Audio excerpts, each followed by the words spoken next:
Okay, that's a bonus trick what I used to do it, because if you want to fight it, it's your choice, but this is what I do smart, and I'll advise you when you are putting in the axle, this C clip, just zip tie it so it will fix it easily inside, and it should be free like this. Once it's in completely around everywhere, because they have a groove over here, it has to be seated.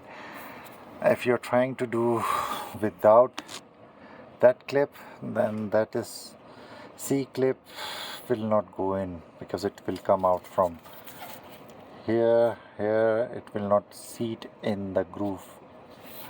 So once you tied it like this with the tie clip or zip tie, it will be fixed itself inside and it will be free like this. So hopefully it will help you out for fixing this zip tie, and it will save your time. Thank you for watching. This is Shahrukh from Auto Service Provider. Please share, subscribe my channel. Thank you.